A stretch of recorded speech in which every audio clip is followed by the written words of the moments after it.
आपका स्वागत अभिनंदन है। जैसा कि हम जानते हैं कि हम इस श्रृंखला में हिंदी कार्यक्रम के अंतर्गत चर्चा कर रहे हैं आधुनिक हिंदी साहित्य के इतिहास की, उसकी विभिन्न विधाओं और अनुशासनों की। आज हम इसी श्रृंखला में, जिसमें हम हिंदी कहानी के उद्भव और विकास पर चर्चा कर रहे हैं, बातचीत कर रहे हैं। इससे पहले हमने हिंदी कहानी के प्रारंभिक काल यानी प्रेमचंद पूर्व हिंदी कहानी पर विस्तार से चर्चा की। प्रेमचंद पूर्व हिंदी कहानी एक तरह से कहानी के उद्भव का काल है और अनेक कहानीकारों ने अलग अलग विषय वस्तु को लेकर भाषा शैली में एक नवीनता और मौलिकता के साथ कहानी लेखन की इस परंपरा की आधारशिला तैयार की।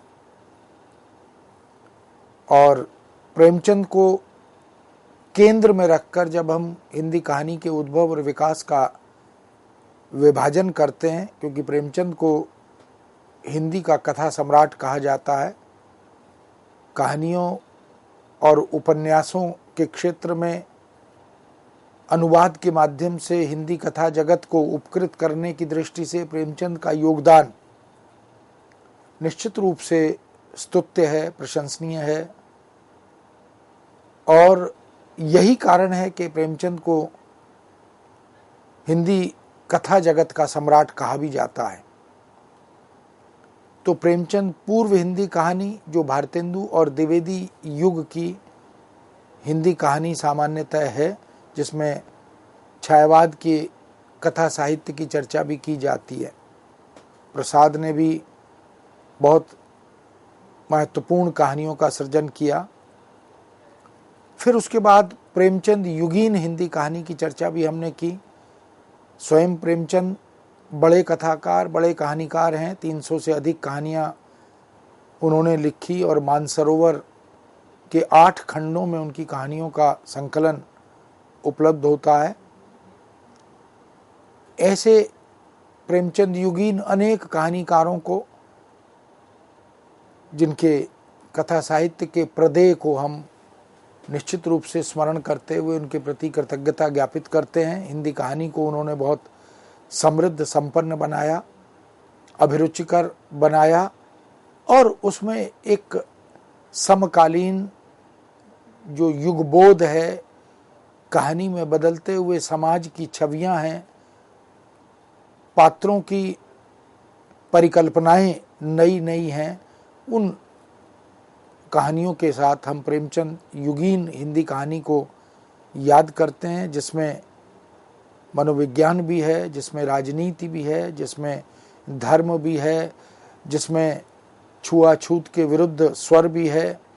ऐसे तमाम मुद्दे जो समाज और संस्कृति से जुड़े हुए हैं, जो शिक्षा से जुड़े हुए हैं, जो बाल मनोविज्ञान, स्त्री मनोविज्ञान, कृषि मनोविज्ञान, कृषक मनोविज्ञान आदि से भी जुड़े हैं, उन सब मुद्दों को, और जो शोषण और शोषित के बीच का रिश्ता है, शोषण करने वाला समुदाय, उन सब को भी हमने उन कहानियों में पढ़ा। अब हम चर्चा करेंगे प्रेमचंदोत्तर हिंदी कहानी। प्रेमचंद युग के बाद जो बाद का युग है, वो प्रेमचंदोत्तर हिंदी कहानी का युग है।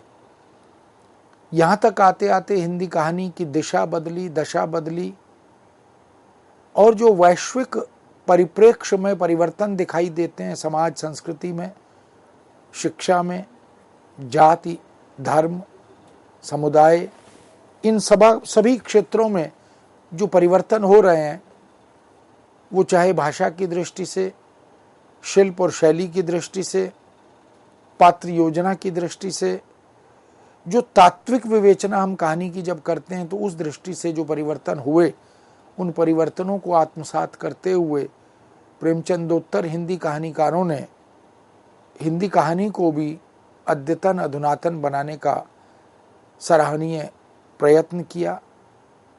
प्रेमचंद कथा सम्राट कहलाते हैं, ये हम सब जानते ही हैं। उनके बाद के कथा साहित्य में बहुत ही आश्चर्यजनक परिवर्तन हुए।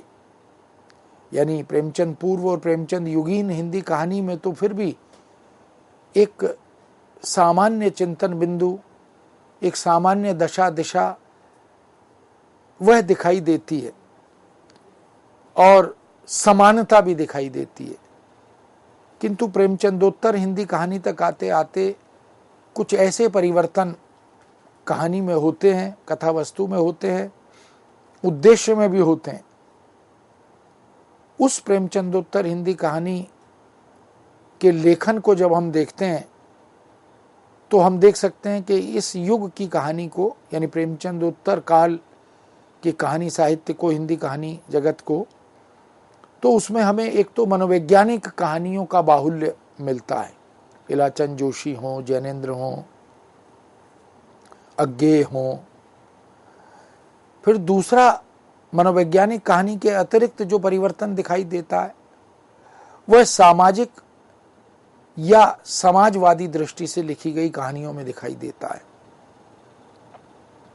इस युग की कहानियों में हमें प्रमुख रूप से दो दृष्टियां मिलती हैं। एक तो वो कहानीकार, ऐसे कहानीकार हमें मिलते हैं जो प्रेमचंद युगीन हिंदी कहानी या उस कहानी की परंपरा से जुड़े रहे और उसको आगे बढ़ाते रहे।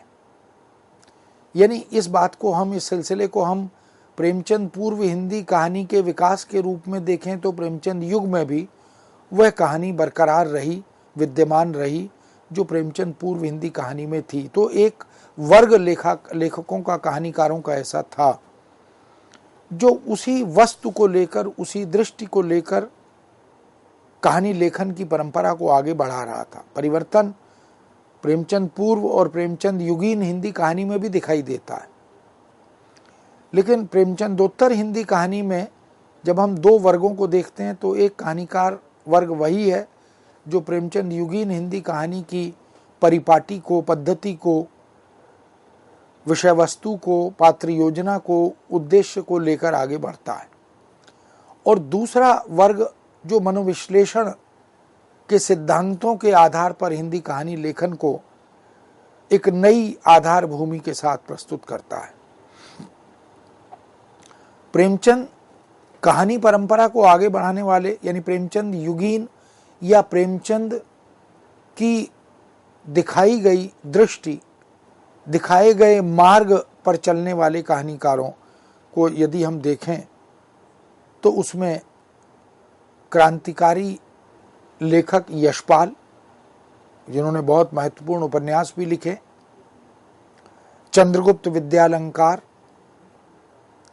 प्रेमचंद के पुत्र अमृत राय, रांगे राघव, उपेंद्र नाथ अश्क, भगवती चरण वर्मा, अमृतलाल नागर, मनमथ नाथ गुप्त, देवेंद्र सत्यार्थी, प्रभाकर माचवे और भैरव प्रसाद गुप्त आदि हैं। तो नाम और भी, लेकिन ये वो महत्वपूर्ण नाम है जिनका उल्लेख करना इसलिए भी आवश्यक है क्योंकि कथा साहित्य में अलग अलग गद्यात्मक विधाओं में इन रचनाकारों का योगदान, चाहे वो औपन्यासिक सृजन परंपरा हो और चाहे कहानी हो या अन्य गद्य विधाएं हों, उनमें भी सतत लेखन इन रचनाकारों का हमें मिलता है। इन कहानीकारों पर जो पाश्चात्य दृष्टि है लेखन की, पाश्चात्य लेखन का जो दर्शन है उसका प्रभाव हमें स्पष्ट दिखाई देता है। कहीं कहीं मार्क्सवादी दृष्टि का प्रभाव, मार्क्सवादी दर्शन से प्रभावित होकर भी इस युग के कथाकारों ने कहानी लेखन, उपन्यास लेखन के क्षेत्र में कुछ नए प्रयोग करने की कोशिश की। यशपाल उसमें प्रमुख नाम है। वो सामाजिक चेतना से प्रेरित होकर द्वंद्वात्मक भौतिकवाद, मार्क्सवादी दर्शन की आधार भूमि में हमें द्वंद्वात्मक भौतिकवाद दिखाई देता है। तो यह द्वंद्वात्मक भौतिकवाद यशपाल की कहानियों में भी यत्र तत्र हमें मुखर रूप में उपलब्ध होता है। यशपाल की कहानियां परिणामवादी भी बनी और जीवन की ऊष्मा और यथार्थ को अभिव्यक्ति प्रदान करने वाली भी बन गई। जीवन का महत्व, जीवन में नतीजों या परिणामों का महत्व कहानियों की विषय वस्तु बनता है। हम बहुत सारे उद्देश्य, लक्ष्य निर्धारित करके आगे बढ़ते हैं, प्रयत्न भी करते हैं, लेकिन उन प्रयत्नों का प्रतिफल, परिणाम सुखद मिलता है, दुखद मिलता है, उसका क्या प्रभाव जीवन पर पड़ता है, इन सब को विषय वस्तु के साथ जोड़कर यशपाल ने अपनी कहानियों में बखूबी चित्रित किया है। अपने अंतिम चरण में तो प्रेमचंद स्वयं यथार्थवादी हो ही गए थे। हम जानते हैं कि उनको कुछ लोग आदर्शोन्मुख यथार्थवादी कहते हैं, कुछ यथार्थोन्मुख आदर्शवादी भी कहते हैं।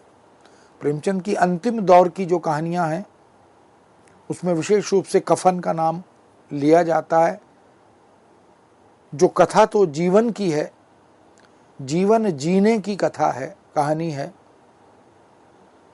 उसी तरह पूस की रात, नशा, बड़े भाई साहब, ये इसी प्रकार की कहानियां हैं जो प्रेमचंद को आदर्श से यथार्थ की ओर ले जाती हुई प्रतीत होती हैं, दिखाई देती हैं।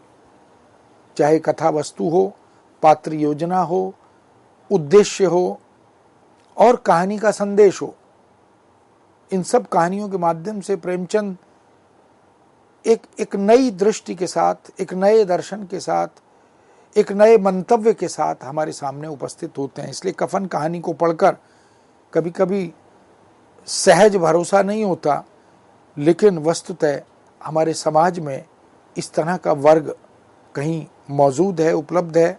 पूस की रात कहानी की जो विषय वस्तु है वो इस बात की द्योतक है कि हमारे देश में संघर्ष के कितने आयाम, कैसे आयाम अभी मौजूद हैं। इसी तरह नशा और बड़े भाई साहब कहानी को भी हम देख सकते हैं। प्रेमचंद ने जो अपनी कहानियों की कथा वस्तु, उसकी संरचना बुनी, उन्होंने समाज से प्रेरणा ली थी। समाज की स्थितियों को, परिवेश को, युगबोध को वो अपनी कहानियों से, अपने उपन्यासों से जोड़ते चले गए थे। जबकि फ्रायड और एडलर जैसे पाश्चात्य दार्शनिकों का प्रभाव यह भी कहीं कहीं हमें इस युग के कथाकारों पर मुखर रूप में दिखाई देता है।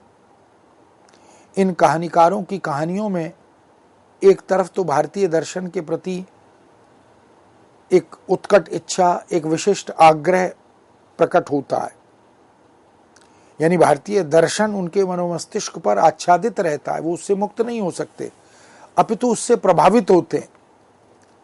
जबकि दूसरी तरफ मनोवैज्ञानिक या मनोविश्लेषणात्मक वृत्ति, वह भी उनकी कहानी में, उनकी पात्र योजना में, उनकी कथा वस्तु में प्रतिबिंबित होती है। नए बदले हुए शिल्प विन्यास के साथ, क्योंकि प्रेमचंद युग के बाद इस युग तक आते आते कहानी का शिल्प भी बदला, कहानी की संरचना भी बदलती चली गई।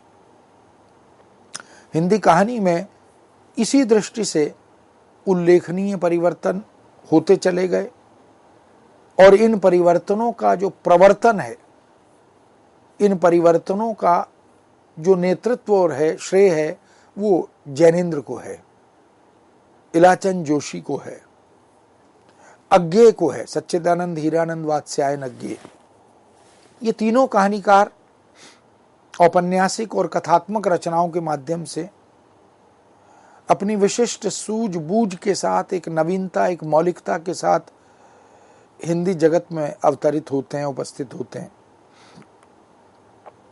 फ्रायड और एडलर का प्रभाव मनोविश्लेषण की पद्धति से पात्रों का निर्माण, उनके चारित्रिक उपस्थिति का प्रयत्न, पात्रों के आत्मविश्लेषण, आत्ममंथन, एकालाप, इस प्रकार की मनस्थितियों का विश्लेषण भी इन कथाकारों ने बखूबी किया है। बहुत सी मानसिक ग्रंथियों के अनुरूप कथा विन्यास की प्रस्तुति, मनोमस्तिष्क में क्या चल रहा है, मन में जो कुंठाएं हैं, मन में जो चिंतन बिंदु हैं, मानसिकता को प्रभावित करने वाले जो बाह्य कारण हैं, उनके अनुरूप कथा विन्यास की प्रस्तुति करना, निर्मिति करना और कथानक का निर्माण करना, कथा वस्तु का लेखन करना, ये इन कहानीकारों के वैशिष्ट्य के साथ हमारे सामने आता है। जैनेंद्र की तो ऐसी अनेक कहानियां, ऐसे अनेक उपन्यास हमें देखने को मिलते हैं, चाहे त्यागपत्र हो, चाहे सुनीता हो, और अनेक कहानियां जिनमें जैनेंद्र के इस वैशिष्ट्य को हम रेखांकित कर सकते हैं, देख सकते हैं।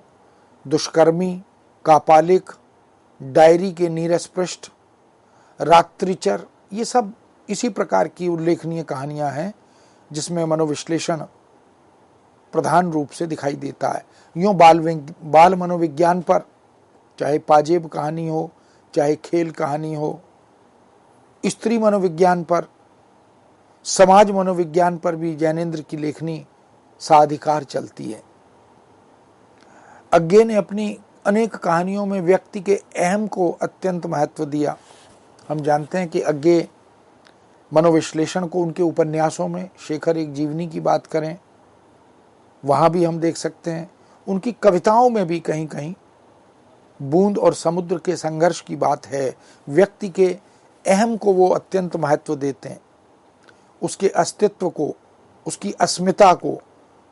इसलिए इस दौर की कहानियों में सामाजिक यथार्थ तो है ही। जो कुछ समाज में, सभ्यता में, जीवन शैली में घट रहा है, दिख रहा है, उस यथार्थ का चित्रण बखूबी अज्ञे अपने कथा साहित्य में करते हैं। लेकिन मानव मन की गहराइयों का संस्पर्श, मनुष्य के मन के गहवरों में, उनकी गहराइयों में प्रवेश करते हुए इन कथाकारों ने, इन कहानीकारों ने, जैनेंद्र, अज्ञे और इलाचंद जोशी आदि, इन तीनों ने जो कहानियां लिखी उनमें व्यक्ति के व्यक्तित्व को प्राधान्य दिया गया। व्यक्तिवादी दृष्टि से कहानियों का सृजन किया। इनमें मनोविज्ञान, इनमें भाव प्राधान्य, इन दोनों का संतुलन स्पष्ट रूप से दिखाई देता है। व्यक्ति के मनोवैज्ञानिक घटनाक्रम को, उसके उतार चढ़ाव को जिस खूबी से वो चित्रित करते हैं, उतनी खूबी से उसके भावात्मक लोक, उसकी संवेदनात्मक मनोभूमि, इसका चित्रण भी ये कहानीकार करते चलते हैं। अस्तित्ववादी दर्शन का प्रभाव इन कहानीकारों पर स्पष्ट दिखाई देता है। अज्ञे की कहानियों में इसे तुलना में अधिक देखा जा सकता है। अज्ञे, हम जानते हैं कि बहुत प्रतिष्ठित कवि भी हैं। सप्तक की जो श्रृंखला है, तार सप्तक, उस श्रृंखला के प्रणेता भी हैं। उपन्यास कहानी के क्षेत्र में, समीक्षा आलोचना के क्षेत्र में, अनुवाद के क्षेत्र में त्यागपत्र जैसे दुर्लभ उपन्यास का हिंदी में अनुवाद भी अज्ञे ने किया, और भी हाइकू के माध्यम से अज्ञे ने अपनी छवि, अपनी पहचान अलग बनाई। जापान का जो कविता का छोटा छंद है, मारक छंद है। डॉक्टर इन्नाथ मदान एक प्रसिद्ध और प्रतिष्ठित समीक्षक, कथा साहित्य के आलोचक माने जाते हैं। उन्होंने इस युग की कहानी के विषय में, उसकी बदलती हुई कथा वस्तु या कथ्य के विषय में, शिल्प और कहानी के तेवरों के विषय में स्पष्ट रूप से लिखा भी है कि आज की कहानी जीवन की जटिलता को, संकुलता को अभिव्यक्ति देने का सशक्त माध्यम बन रही है। तो उस समय इन्नाथ मदान का मानना है कि उस समय का जो जीवन शैली है, जीवन है, उसकी जो जटिलताएं हैं, उसकी जो चुनौतियां हैं, उसमें जो संघर्ष हैं, उनको अभिव्यक्ति प्रदान करने में ये कहानियाँ, ये कहानीकार बखूबी अपनी भूमिका निभाते हैं। इसीलिए इसने शिल्प के जो पुराने चौखटे हैं उनको तोड़ दिया है। वह अपनी परिवर्तनशीलता और विविधता में नए से नए चिंतन को आत्मसात करती हुई दिखाई देती है। आधुनिकता से साक्षात्कार करती हुई यह कहानी प्रतीत होती है, दिखाई देती है। इसलिए शायद बार बार इसे नया नाम और रूप धारण करना पड़ रहा है।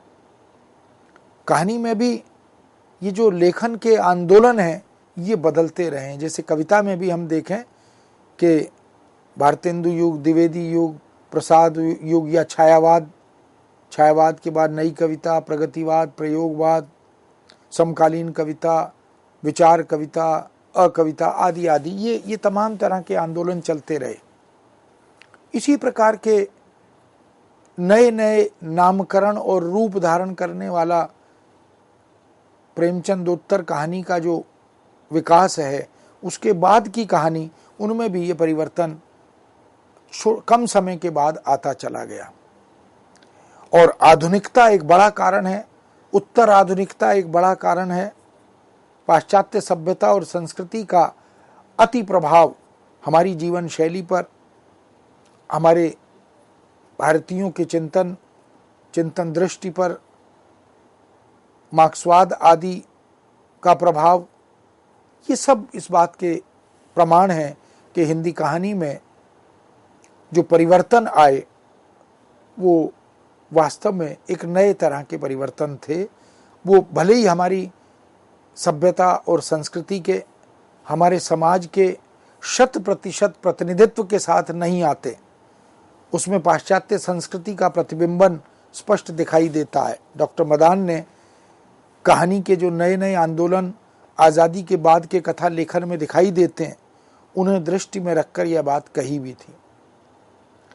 इसलिए स्वतंत्रता के बाद की कहानी, यानी प्रेमचंद के बाद की कहानी, जिन रूपों शीर्षकों में हमारे सामने उपस्थित हुई, जिन वर्गों में उस कहानी को वर्गीकृत किया गया, उनमें हम देख सकते हैं कि उसे हम नई कहानी, उसे हम अकहानी, उसे हम सचेतन कहानी, जो कि अलग अलग प्रणेताओं, कथाकारों, कहीं कमलेश्वर उसमें महत्वपूर्ण भूमिका निभाते हैं,